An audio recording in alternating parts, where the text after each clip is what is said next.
My name is Sheila Lamb, and I'm with the Virginia SBDC Network.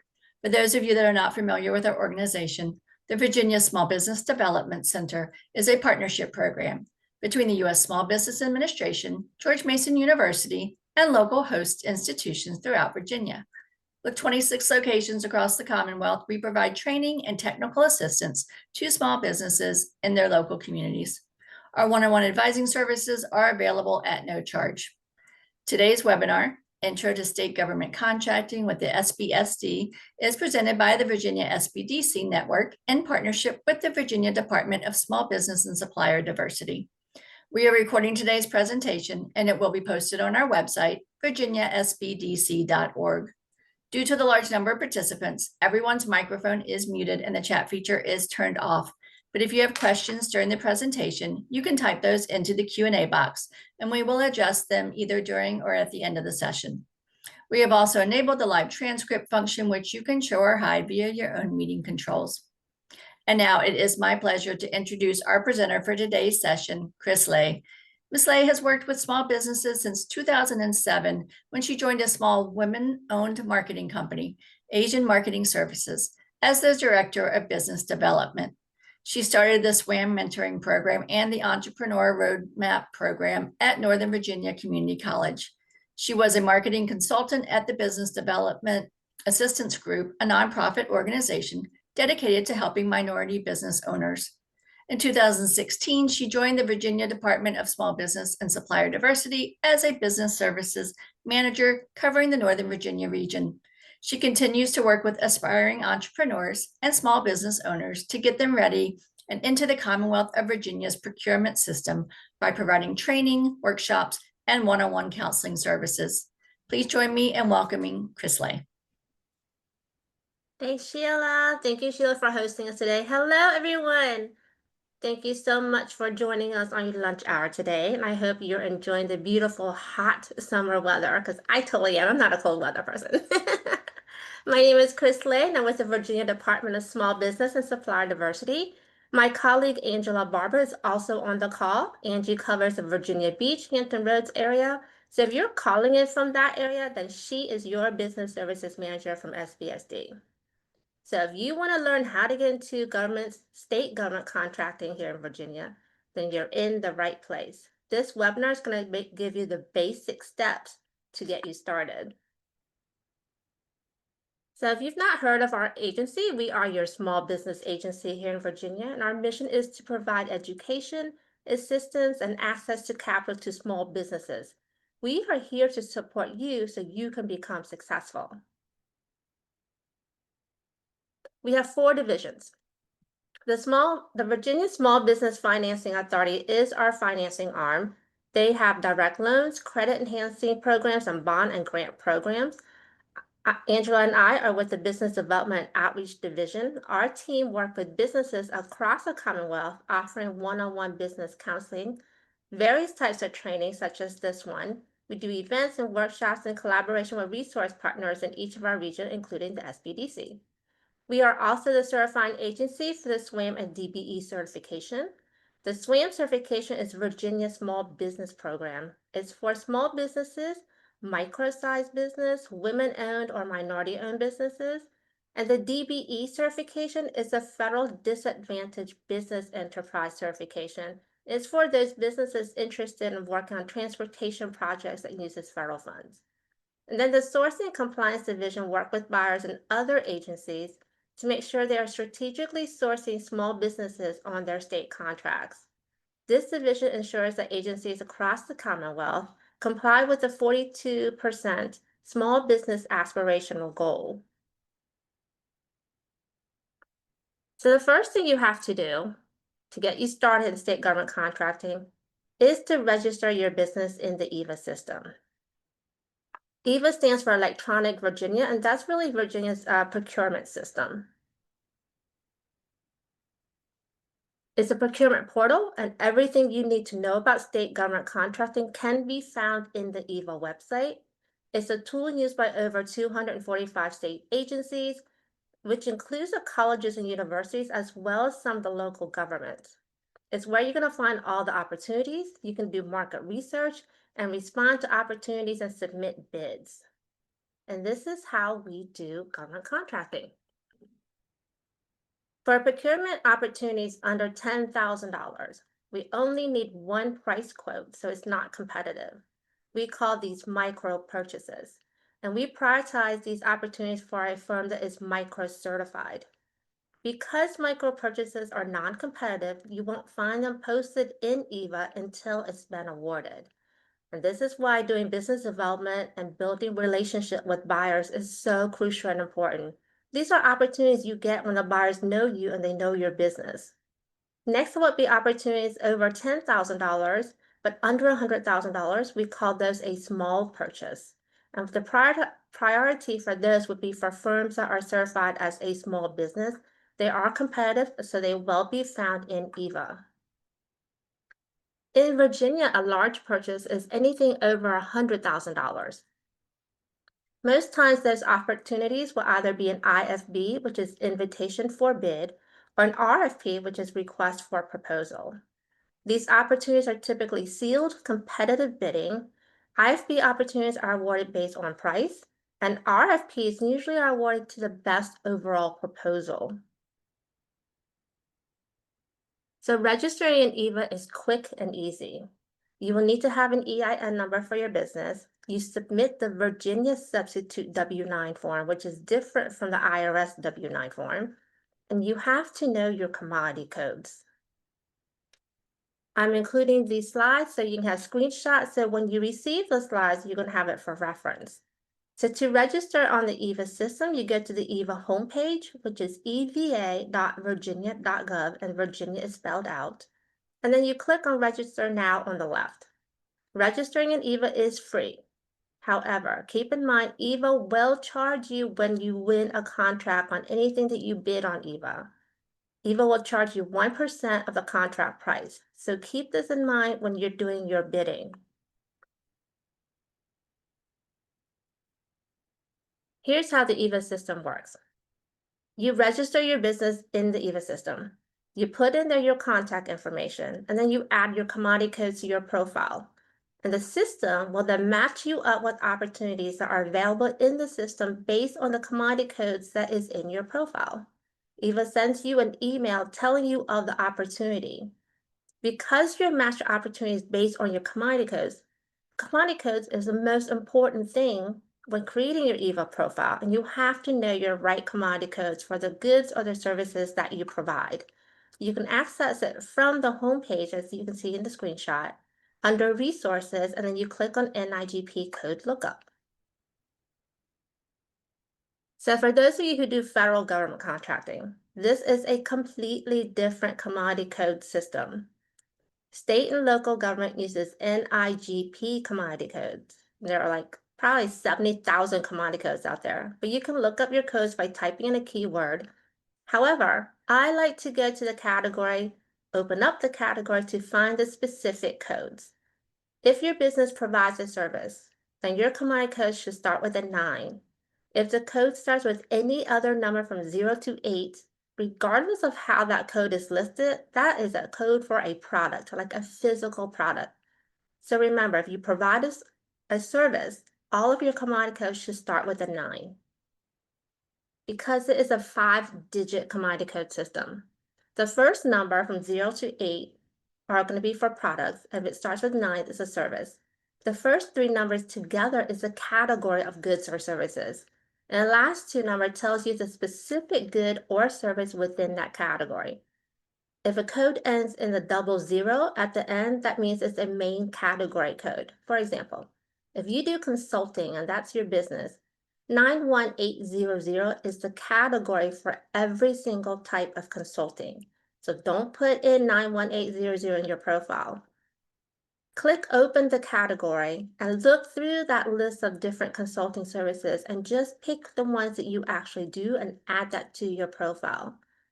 Because if you put in a category code, you're going to get matched up with every single opportunity in the entire category.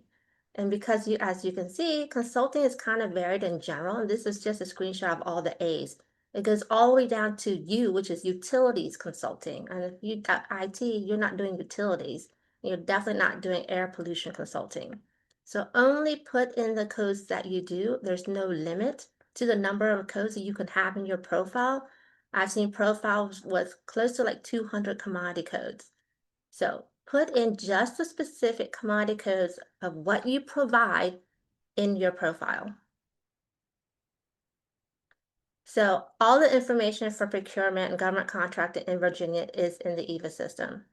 Open opportunities, contracts that were awarded, any forecasting, all the buyers, the agencies, other vendors, every purchase order, like everything, all the information you need is in the EVA system.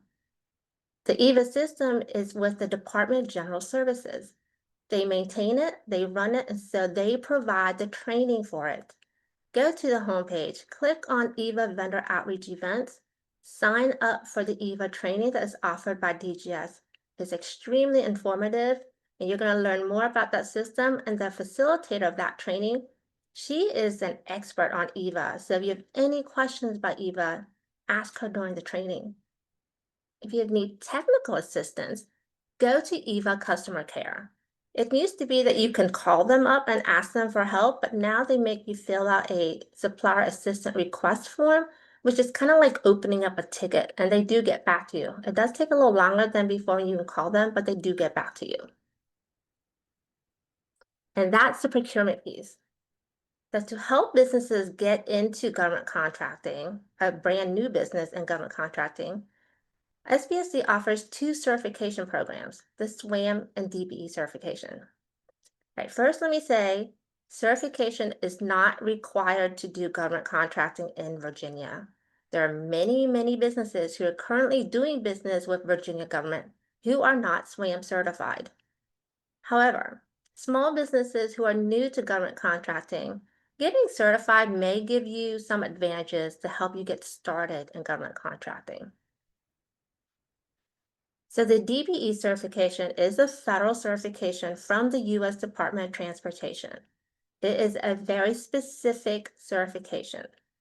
It is for businesses in the transportation construction industry because it's used on transportation projects that uses federal funds. And it helps small businesses be a part of these bigger, larger construction projects as a subcontractor. So if this is your industry and you want to learn more about this certification, I will have a contact for you at the end of the presentation. The SWaM certification is Virginia's Small Business Development Program, and it is for businesses in all industries, not just transportation construction.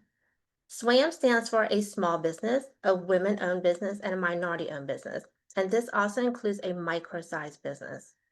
So Virginia has a 42% goal of discretionary spend with SWaM certified businesses and a 50% goal of subcontracting with SWaM certified businesses on new capital outlay construction solicitations. So you do get advantages. So how do we define these designations? Think of the SWaM certification as sort of an umbrella certification with multiple designations underneath it that you can get certified for. You can become a small business, a small certified, micro certified, women-owned certified, minority-owned certified, and there are like 6 other certification designations under this SWaM umbrella. So a small business is any business that has less than 250 employees, or they have less than $10 million in gross revenue average over the past 3 years. Whenever we say employees toward the employee count, we're only talking about W-2 employees. 1099s do not count. If you are the business owner and you're working on your business, but you don't pay yourself as a W-2 employee, then you also don't count towards that 250 number. And you notice for small, it's an or. So you have to meet either the number of employee or the gross revenue to become a small. But for micro, you have to meet both. You have to have less than 25 employees and you have to have less than $3 million in gross revenue. You have to meet both the number of employee and the revenue requirement to be a micro certified firm. Once you grow out of a micro certification, you can be small for a very long time because of that or. Women and minority-owned businesses must be 51% owned by the woman or minority in order to qualify. They have to own and control the business. Some additional designations under the SWaM certification umbrella includes the service disabled veteran business. The veteran must be 51% owned and controlled by one or more service disabled veteran. And employment service organizations are the only nonprofits who are eligible for certification. Typically, certification is only open to for-profit businesses, but a nonprofit who has been certified as an employment service organization can apply for certification.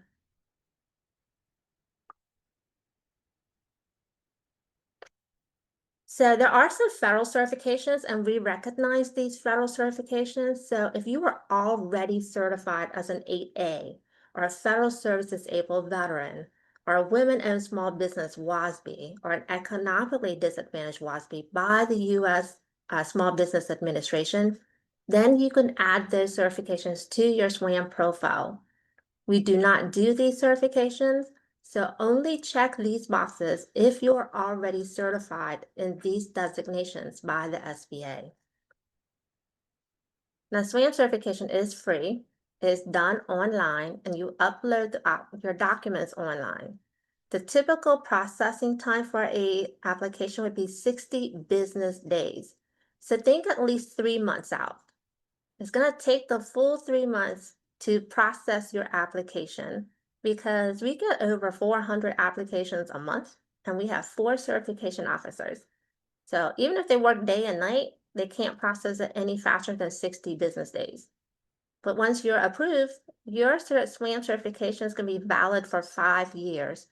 After 5 years, if you want to continue to be certified, you just apply for recertification.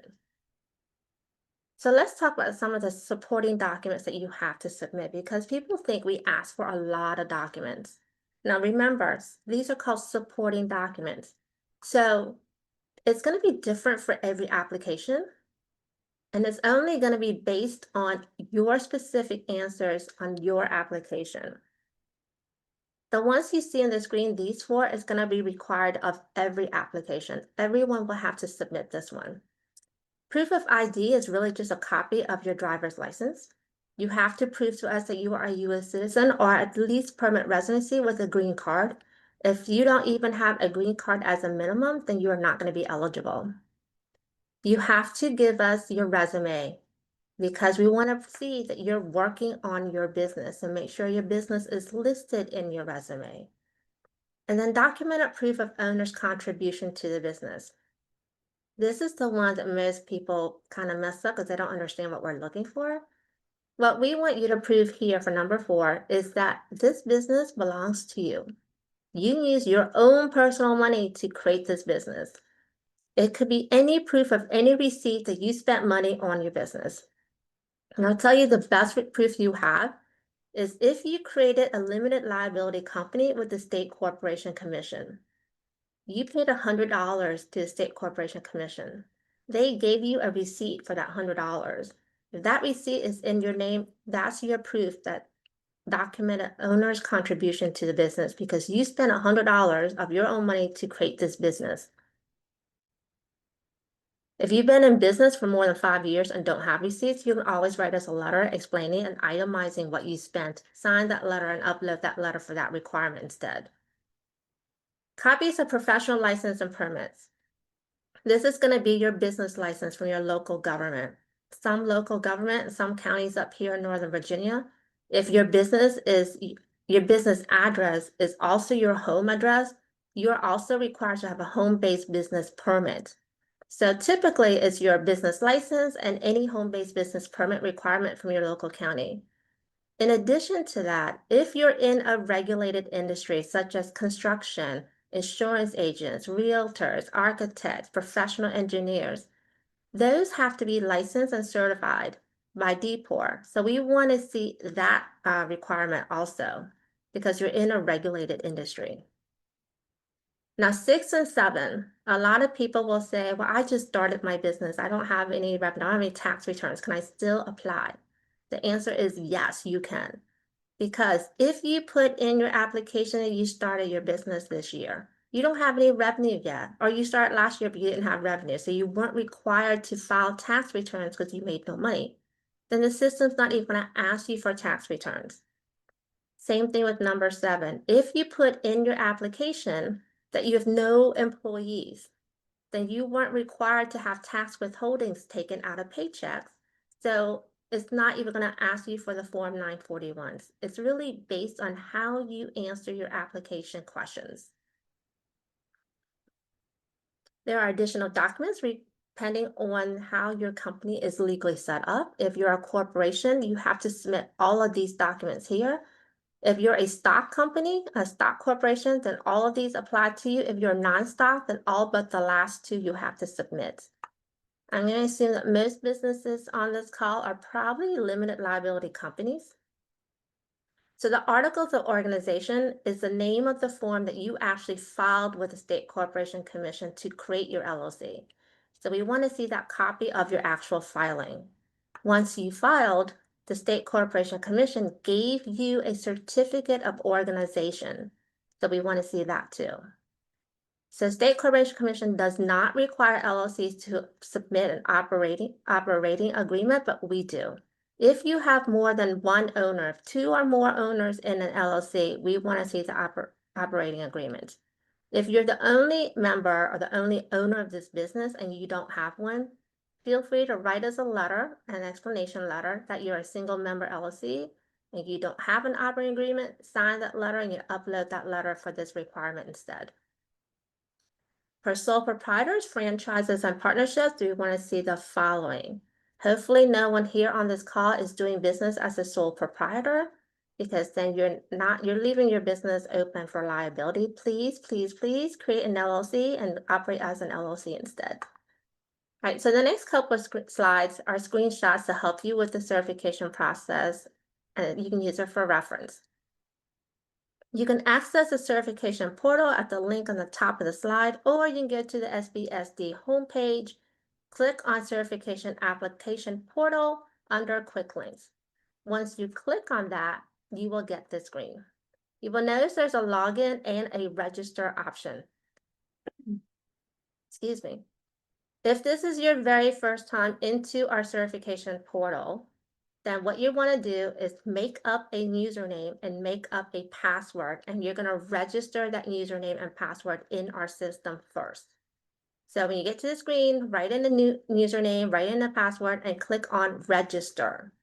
Once you click on register, you get to this screen. You fill out all the information on the screen, including an email. You click register again. We are going to send you an email that looks something like this. We want you to confirm your account. Make sure you're not a computer. And so once you click on confirm account, it takes you back to the registration screen. And you will notice that this time, the only option is to log in. So when you get back to this login screen, you're going to put in the same username and the same password that you had previously registered, but you're going to click login. Then you're going to see something that looks like this. You're going to click on link or new application. You put in your EIN number, and the system is going to give you one of 2 messages. Either it's going to say your EIN number is in our system and it's going to ask you for a SWaM number, or it's going to say, we don't recognize this EIN number in our system. Would you like to start a new application? Because in our system, every EIN number can only have one file attached to that EIN number.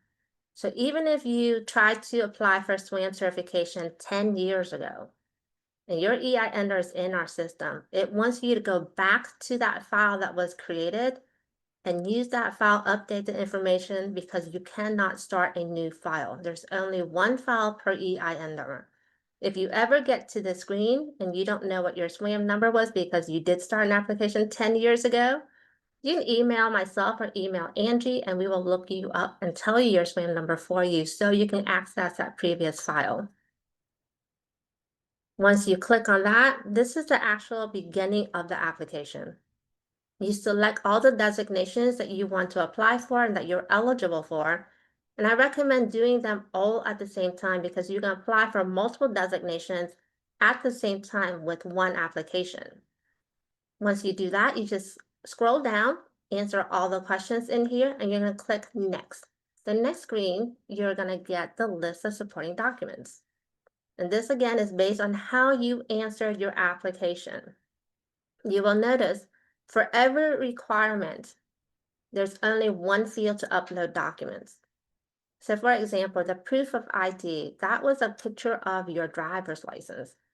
So if you have multiple owners, say you have 3 owners, so you have to take pictures of 3 different driver's licenses, but there's only one upload field. That means you have to scan in all 3 pictures of the driver's license as one file. So you can upload that one file for all 3 owners into that proof of ID. And that goes for every requirement for the document. There's only one upload field per requirement. You can always check your status of your application through on our website under sbsd.virginia.gov under quick links. There's a certification application status, or you can log into your account and actually see your status there too. So remember when I said there were advantages that was given to you if you were become certified? And then remember I said that SWaM certification has multiple designations. There's small, micro, women, non-minority, and like 6 other different designations.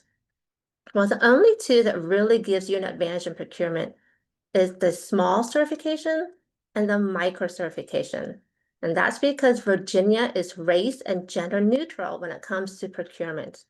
You can be certified as women-owned business or minority-owned business. That's extra, and it looks good because then you have multiple boxes that a buyer can check.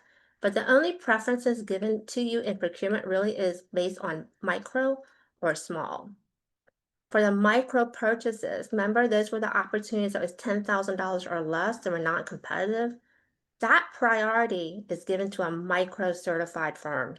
So the really, really small firms, if you're micro certified, you're eligible for the micro purchases. If you are a small certified business, then the small purchases, anything between $10,000 up to $100,000, that priority is given to a firm that is certified as a small business. A lot of these opportunities, especially small and micro purchases, they are awarded typically on lowest bid wins. That's our rule. Lowest price will win. However, if you are a micro or a small certified firm and your price quote is within 5% of the lowest bid from a non-SWaM certified business, you actually win the opportunity because you have that 5% wiggle room. So here's an example. I'm going to be big business, and my colleague Angie, she's a small certified firm. We both bid on an opportunity. I have the lowest bid at $100. But because Angie is a SWaM certified, small certified firm, her bid is $105. She actually wins because her bid is within 5% of the lowest bid from a non-SWaM certified business. So lowest price does not always win if you're SWaM certified and you're within 5%. For larger opportunities, anything over $100,000 typically is going to be an RFP. And I would say 99% of the time it is an RFP from a Virginia government agency. There's going to be a requirement that that proposal includes a small business utilization plan. This is a requirement where if you are submitting this proposal as a prime and you are not certified as a SWaM business, then you have to come up with a small business plan of what part of this contract, how much of this contract you're going to subcontract out to a SWaM certified business. You come up with that plan. That plan then is graded as part of your overall grade in your proposal. Usually it's about 5% of the grade, of the 100 points that's available. But I actually have seen RFPs where that small business plan was 25 points, which is 25% of your overall grade, just having a small business plan. However, if you are going to be the prime and you're submitting the proposal for this requirement, and you have to come up with a small business plan, to get the full points for that plan, all you have to do is put in your SWaM number. Because you're SWaM certified, there's no need for you to sub out any part of this contract to a SWaM certified business in order to get the full points. So you get automatically by being certified. Now, keep in mind, Virginia has a 42% goal of discretionary spend with SWaM certified businesses. So fiscal year 24, we were at 32% of $6 billion. So whoever can do mental math, what is 32% of $6 billion that we did government contracting last fiscal year that went to SWaM certified businesses? So it's important to become SWaM certified to give yourself that advantage and edge to get you started in government contracting. So these are contacts of other business services manager in different regions if you're calling in from outside of the Northern Virginia area. And as promised, here's a contact slide. So if you are interested in any of the VSBFA loan programs, please contact Don Jakubek. If you think you are eligible for the DBE certification, you're interested in that, please contact Richard Gordon. He is our DBE expert. All other questions for a small business in Northern Virginia, I would be your business services manager. Feel free to contact me. Thank you for your time. That is the end of my presentation. Are there any questions, or Angie has answered them all? Angie has covered so many questions. He's And so she good still at it. is. And I am typing as we speak. So Is there any left for actually, me?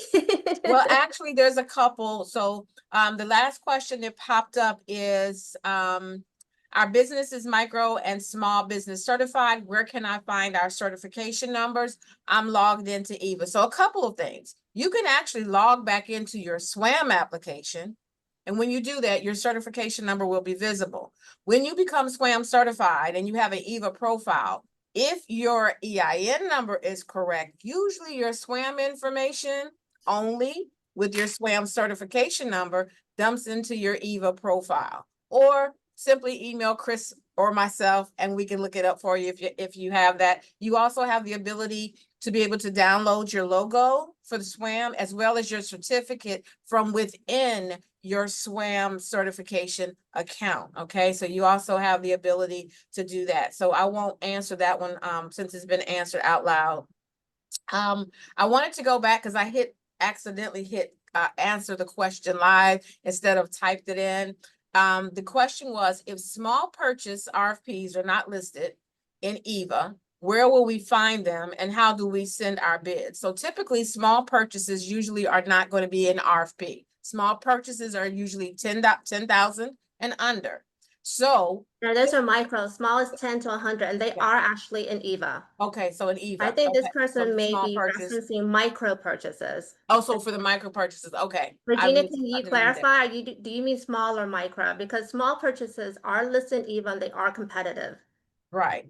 And so them and micro are not. So and that was the thing. So sometimes people interchange the small with the micro, but micro is very specific because those are purchases under 10,000. And we can actually our buyers can actually go out to our SWaM directory and look for vendors that are certified micro in the categories that they're looking for and actually contact them to get a quote directly.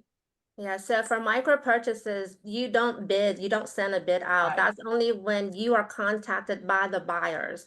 Correct. You just give the buyer your bid then. Yep. Okay. So if your company is foreign, meaning US based out of the state, can you register in EVA? Absolutely, you can. You don't have to be a Virginia business in order to register to do business in Virginia. Right. But depending on the state you're from, you may or may not be eligible for SWaM certification. Correct. That's what I was going to say. My voice. Yeah, you do have to be a U.S. citizen to apply for SWaM certification. However, let's or a see. green card holder. Yep. Or certificate of naturalization. Let's see. What other questions do we have? What was the VSBFA program, Chris? That's our finance department. Okay, you may have to talk. I think I'm losing my voice. Okay, so our VSBFA, that's our Virginia Small Business Financing Authority. As Chris said earlier, it is our in-house lending division. So we offer, there's several different loan programs that are offered through the VSBFA. However, you would have to connect with one of the regional lending managers to talk about specific details of those loans. Okay, let's see. If you are certified, as a micro business, do you still get extra consideration for solicitations between $10,000 and $100,000? Small. So yeah, so you're still considered small. And so a lot of times people think that if they are a micro certified vendor, that that's all they're limited to is purchases under 10,000. You absolutely have the ability. You can still bid on larger contracts. So yes. Because micro is a subset of small. So if you're Correct. micro certified, you're considered a small business too. Let's see, what else is here? I'm a sole proprietor architect seeking small projects. So what's your question? That was Regina. She was asking Regina? about micro small. Okay, micro small, okay. From Pilar, let's see, for micro purchases, how do we get in the loop if they are not listed in EVA? Well, we receive an email notification. We will receive an email will we receive an email notification? You will not. No, correct. Not for micro purchases. Not for micro. And the That's reason why, why, remember I said the business development, you have to do your business development so that buyers know you and they know your business so that they can call you when they need you. right, and when you are listed, when you're SWaM certified, you will be listed in the business directory. And so again, that is how our buyers, because that is our purchasing rule, that if it's under $10,000, we have to use a micro. And so those buyers have the, let's say, I guess, not Good priority, yep. priority. And so they have the ability to be able to go out and get quotes directly from those vendors. And so they're going to be searching most likely by NIGP codes or keywords to search for those vendors that way. And once you become certified through us, your EVA profile will automatically be updated to show your SWaM certification status. Correct. So your EVA profile, you don't change that to add the SWaM, that's automatically done for you. What is the NIGP code, commodity service code? NIGP simply stands for National Institute of Governmental Purchases. It is a commodity code which represents services, which all start with the number 9, or goods and products, and they're used at state and local level across the United States. So within EVA, you have the ability to be able to go out to the NIGP code search tool, and you're going to type in keywords. What I usually tell individuals is, while you might represent a specific industry, the services or the goods that you sell may be relevant in any industry. So think about the services that you provide. So you want to go in there, if you do janitorial, you're going to type in janitorial or janitorial service to get the codes that you need. And there are also going to be subcodes a lot of times under those, as Chris explained. So if you need additional help with being able to identify your codes, you can reach out to our team or to Chris or myself, and we're happy to walk you through that process as well. Someone answered Pilar. She says she lives in Northern Virginia, but most of the email notifications for areas outside of Northern Virginia. So in order to narrow your area of service, you can put in that your region service Northern Virginia. However, even though you put in Northern Virginia, you may still get solicitations from outside of it, because if the buyer does a statewide push, because they want to send it to every vendor that's listed, then you will still be receiving those types of notifications. Right. Sarah had a question. What are the requirements for DBE certification? It's a lot. It's a lot, and we typically do not get into the weeds of DBE, because that's why we have the DBE certification transportation managers. It's very specialized, and there is information on our actual website for DBE, and depending on what region you're located in, we can connect you with a DBE certification. Yeah, so contact Richard Gordon if you're on this top half of Virginia, because now it's just him and Nina. Yes, and if you're in the Hampton Roads or vicinity, the north that vicinity, it's going to be Nina Britton. And I don't know, can we put that information in the chat? I can actually answer, because you've got Richard Gordon in the contact information there. But what I'll do is I'll type in the answer. I'll put Nina Britton's email address. Yeah, just add it, and if it doesn't go to everyone else, I'll copy and paste it over to everyone. Okay. and she's for the Hampton Roads area. DBE. Okay, so I did put that in there. All righty. Oh, yeah, nothing. We said we've got some time. We still got some time left, right? Okay. Yeah. Oh, yeah, we've got 20 minutes. You can get through these questions. I know you can. Okay. Yeah. It says from Gina, what do you recommend we do to get started in state contracting as a non-yet certified micro business that sells services, not products? One of the things that we do recommend, in addition to state, is kind of starting your own backyard. And when I say that, that's your local government. Local government also purchases goods and services. Now, how a local city purchases may be different slightly from the state of Virginia, and understand that each city has its own process, but each city has a purchasing or procurement division. I would definitely start there. And up here we have counties. So Yep, when so she says sheriff city, she county. also means counties. And county. So yes, Where I she's do from, they have apologize. cities. Cities, counties, and towns Yeah.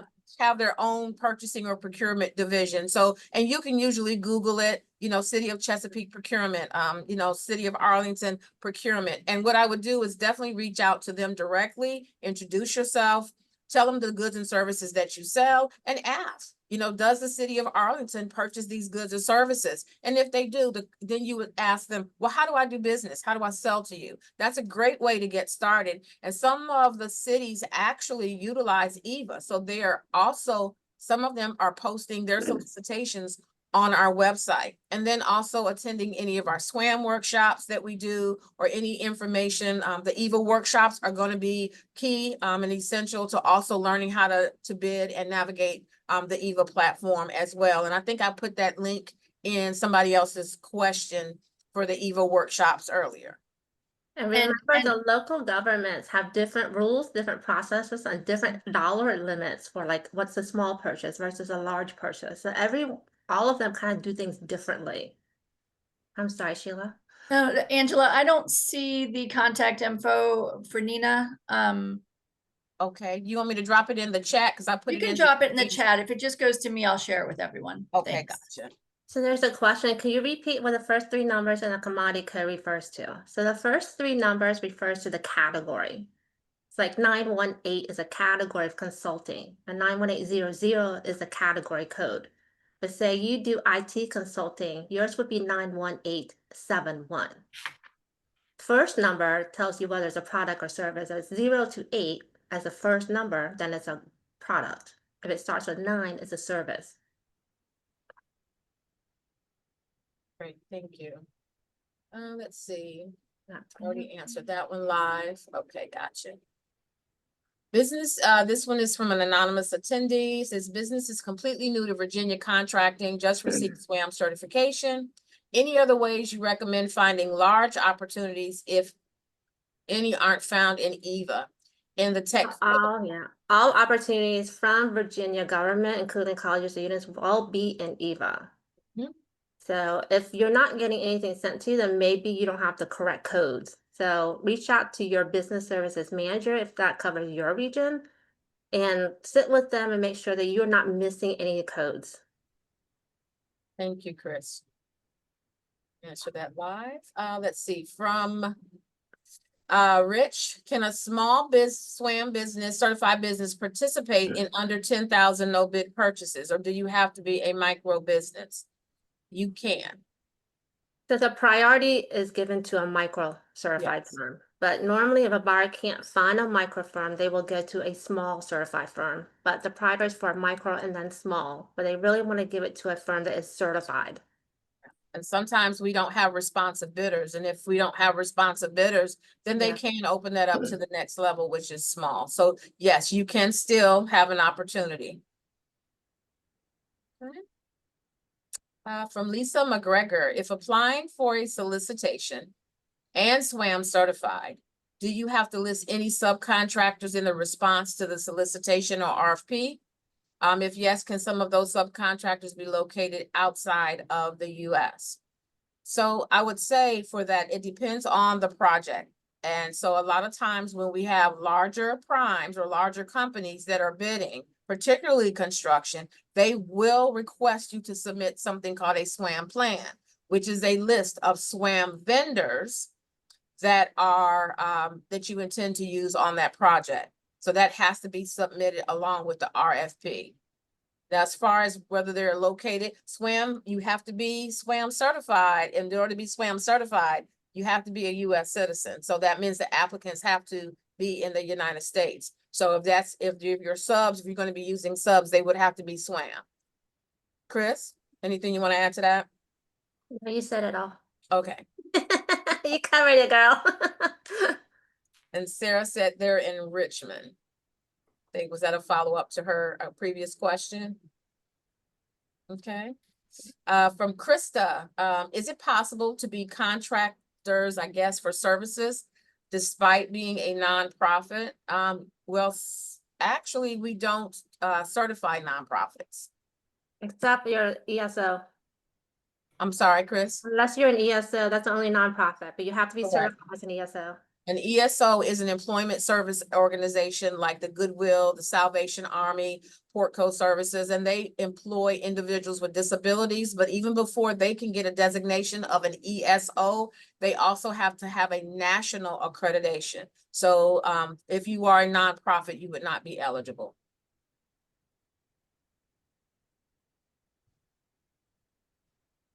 We're almost through all the questions, Okay. ladies. And I think Chris is responding by typing an answer for the application being submitted without all the documents. The answer is no. You The have to answer- submit all your requested documents before you can click on submit. Correct. From Richard, how can we find large organizations that are looking for SWaM certified subs? So large corporate organizations typically would be those primes, a lot of times kind of using construction as an example. Because they have access to the business directory. They usually have somebody on staff that's working directly with the state. So they actually have someone who can utilize that.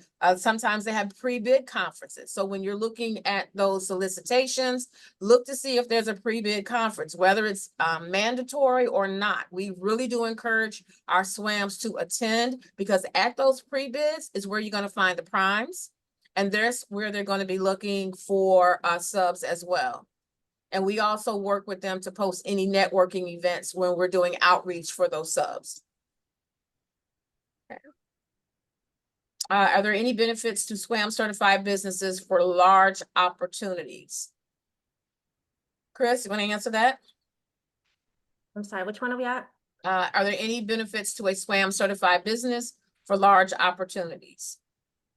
Large purchases, meaning anything over $100,000, yes. So those are typically gonna require you to come up with a small business plan. So that's, remember when I said, if you're a prime and you're submitting the proposal, but you are not SWaM certified, you have to come up with a small business plan to use SWaM certified subcontractors on that project or that contract. If you're submitting the proposal and you are the SWaM certified business, then you just put in your SWaM certification for the full points of that requirement. Which means you're And you can keep the whole contract yourself. You don't have to sub any of it out. That's true. Which means you're self-performing as the SWaM and you're meeting that goal. Last question. Oh, a few more questions. So do you offer one-on-one application service in person? Do you have a step-by-step document to share? So yes, and yes. So we all do one-on-ones. The best ways to get us is to email us directly, depending on what region you're in. And we can do it virtually. We can provide one-on-one technical assistance in person, depending on your preference and where you're located. Simple, just to email us directly. And we do have a step-by-step video that is actually on our website as well. But again, each of us, we do SWaM information sessions where we do offer that, whether it's a virtual session. I'm in Hampton Roads, 99% of the workshops I do are in person, but we do offer the step-by-step, yes. So Raven, if you want to email me, I will send you, I have instructions, like step-by-step instructions on how to apply. I could send you that. Yep, thank you.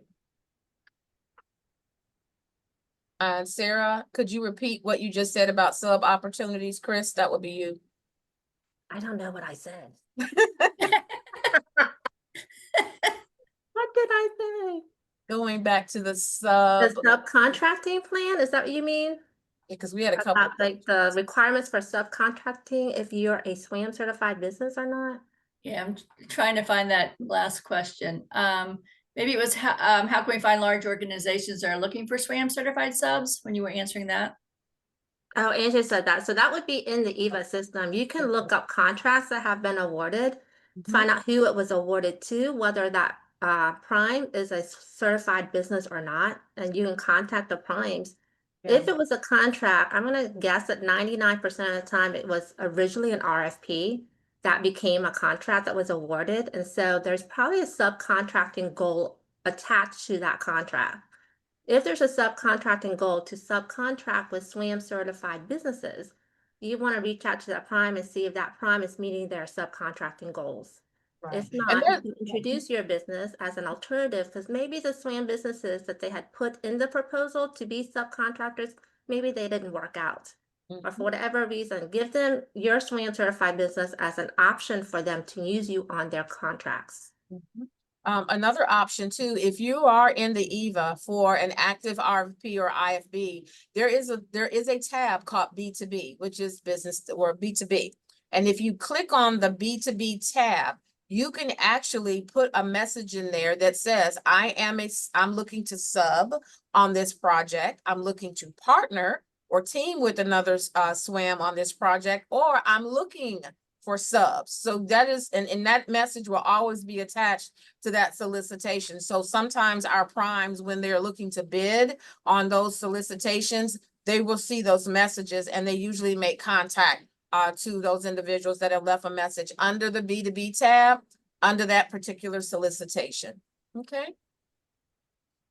We had another question pop in from Pillar. Can a micro business use a subcontractor for any portion of a contract? Yes.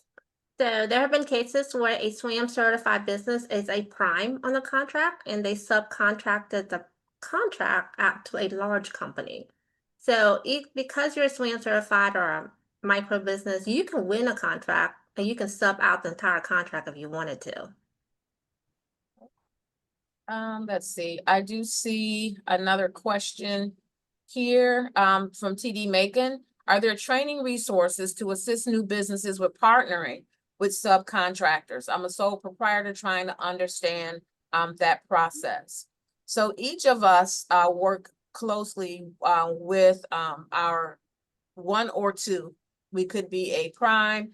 We also have knowledge as well on different ways to do that. I just gave an example on using the B2B tool inside of EVA as well. And I would definitely say all of our workshops and trainings are posted on our event site, on our event page under our website.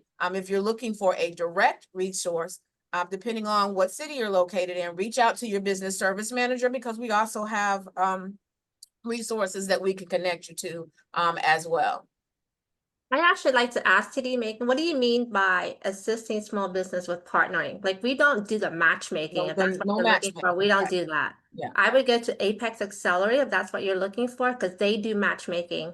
A lot of the chambers will have matchmaking events also. So if you're looking for matchmaking, this would be better resources for you. Gotcha. Tony Williams actually put the link in from our website that provides the step-by-step. So that is one way. It is a very long document. Some of us email us. We'll give you a more we'll concise give with better you the shorter version. So I shouldn't share that link. Would you? It's on our website. Feel feel free to do that. Yeah, it's on our website, but we still get questions from that document. So okay. we created different documents. Yes, I've created a much shorter version that is a little less. I explain things based on which designations you select. Right. Okay. But thank you, Tony, for providing that. Yeah, I'm going to share it here just for anyone who wants to get ahead. But all right. So the next one, when starting out, is there a benefit to having more than one designation? Example, being women-owned and micro or small. Is there benefit to having more than one, or once you have one, is no added benefit to having another? So In my presentation, I did say that Virginia is race and gender neutral when it comes to government contracting. All the priority of awards that we have are for the size of your business. So whether you're a micro size or a small size, being women-owned or minority-owned does not give you any advantages or priorities at this time. So if you are eligible for small or micro, apply for it. If you're also eligible for women and minority, apply for it, because the more names and designations you have under after your name, the more marketable you become. I always tell people it's kind of like when you first got out of college and you're looking for a job, and instead of having an AA, you have a BA, and then you have an MA, and then a CPA. I mean, the more letters you have after your name, the more marketable you become. It's the same with business and government contracting. So Okay. whatever it is that you're eligible for, apply for it all, Right. except And the DBE, because that's very specific. it is, it is. And one of the things to keep in mind too, that while we are race and gender neutral, you know, being woman owners or minority doesn't get you any additional benefits at the state level. A lot of our local government utilizes those certifications as well. I mean, I don't know about Northern Virginia, but I can tell you here in Hampton Roads, several of our cities do a lot of outreach, and they utilize SWaM vendors and targeting women and minority owned SWAMs. So again, if you, I'm like Chris, if you are eligible for the certification, go ahead and apply for it, because it may help you be more marketable in other areas as well. Well, in Northern Virginia, most of our counties up here are all either done with a disparity study or currently doing a disparity study. And doing a disparity study is the first step in having any kind of a set-aside program. So we don't know yet if any of these counties will actually have a set-aside program or what it's going to be set aside for, whether it's going to be based on the size of your business or maybe it's for women-owned or minority-owned. We don't know yet. But if they do decide to have any kind of set-aside programs, I'm pretty sure they're going to use our SBSD SWaM certification database instead of having their own certification. So it's beneficial to apply for everything that you're eligible for. And I think that's the end. Is that it? We have one question I think you Oh. might be able to answer quickly, and then yeah, we'll wrap up because we're hitting that 1 o'clock hour. For the certifications, how would you suggest to go about it? Should we do the application ourselves, or should we have someone else do it for us?